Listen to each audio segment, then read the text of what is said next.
Hi everyone. God, that's really loud. So the first thing that we always look at when we're preparing for this is who follows Lisa McInnes. And I've got the job, but I've got it twice as hard after following Gareth as well. But I'm delighted today to be speaking to you about the cardiac arrest rescue zones. We'll call it CARE for short.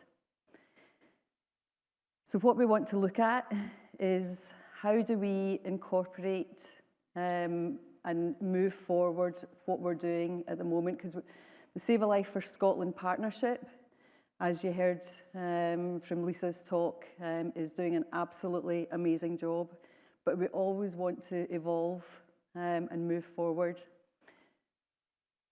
So everyone will recognise this, the chain of survival. So this is basically, as you know, what Save a Life for Scotland works to. We're trying to get everybody to recognise a cardiac arrest, start CPR as soon as possible, placement of defib, and then obviously there's the post-resuscitation care. And then we thought, should this look like this? What about if we do this? And we're now putting the emphasis on early recognition and call for help. Will that solve the solution if we make this a lot bigger? We changed it again. The community part and working with the communities and all the partners under Save a Life, getting everybody ready. That's the first part of this. And then we thought, oh, now people are surviving. More and more people are surviving out of hospital cardiac arrests. We need to add in the aftercare. So it looked like this for a little bit. And then we changed it again. So what we've got now, instead of the chain, we've got community readiness to recognise and act. We've got the other parts of the chain, which we all know very well. The aftercare, which Vicky is going to be speaking about more. And then we put people back into the community. We place them back with their families. And it starts again.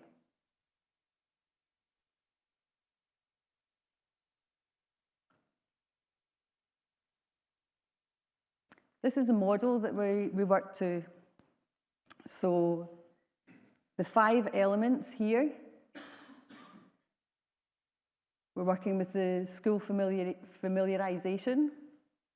And there's great work going on out there, all the partners, Heart Start programme, signing up the Good Sam volunteers, a whole fleet of community first responders, volunteering. PADs, where do we place them? So Ben's going to be speaking later about PADMAP. And again, community familiarisation. So if we put all this in place, we're heading towards that 15% survival rate, neurologically intact survivors. So what do we do? How can we improve on where we are? What about if we put data in? So we know that working with communities and getting all the communities involved in this works. But what if we give them the data that they need? So imagine we break down all of Scotland into 32 council areas, and we look at what's happening in each area. So we've got the data on how many good SAM responders we've got. Public access defibs. Where are they?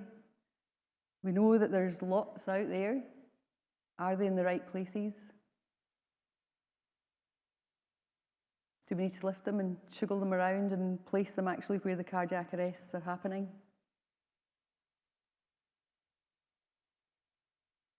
Again, all the work that's going on with the partnership, with CPR. We know that training schools.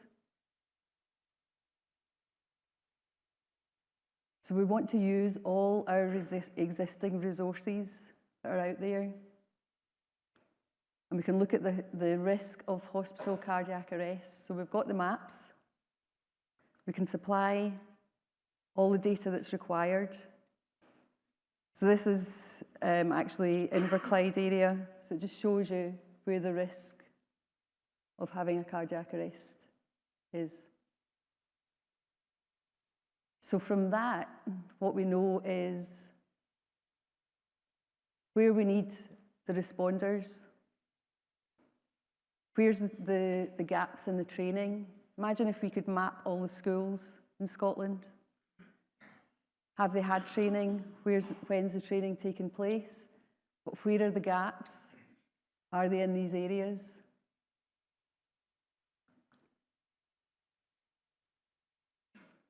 We had a conversation. Often we get calls from different areas, and one of the questions that came to us was from the Borders.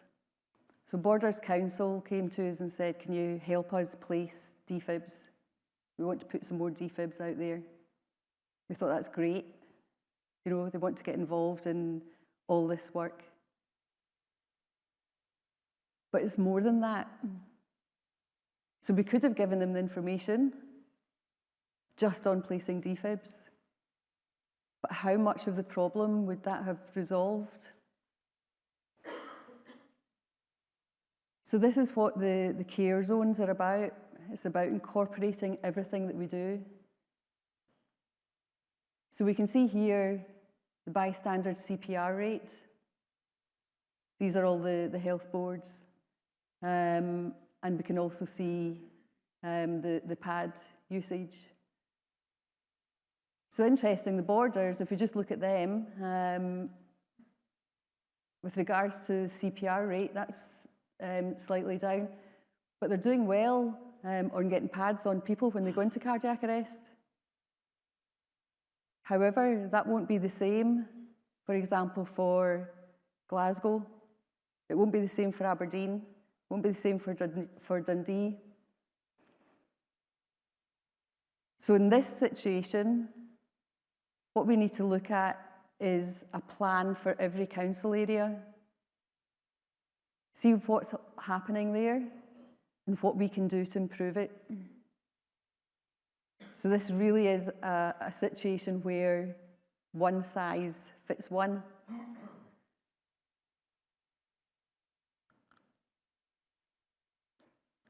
This is taken from best baby zones.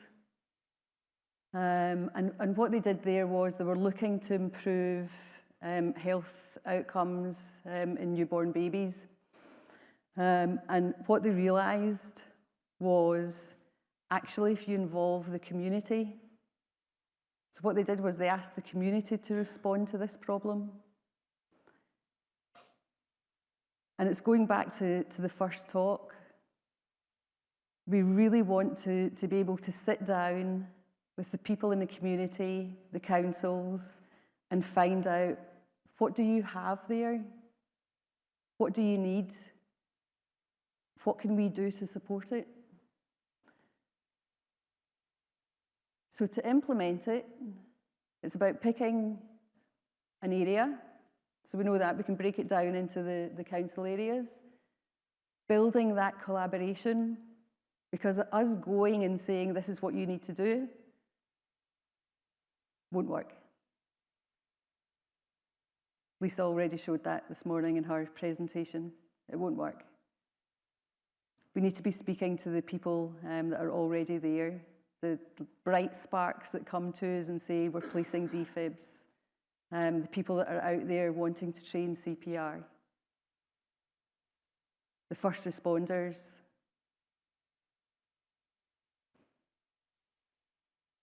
and obviously the residents of the community. So it's about identifying the zone, building a collaboration, collaborating with everybody that's in that area, and strengthening what is already there. Making the plan and evaluating it. We've got 32 council areas. So as you can see, this will be a minimum 3-year plan of implementing and evaluating. So what's the difference in what we're doing at the moment? Because there's so much amazing work going on out there, but we want to move this forward. So I think the difference with the care zones is it's very much place-based, it's community-led, and that's the key. It's about using what is already there, and it's data-informed, which we can supply. What our ask is, for anyone that wants to get involved in this, please come to us. We're more than happy to sit and have a conversation and see how we can work in your council area. Thank you.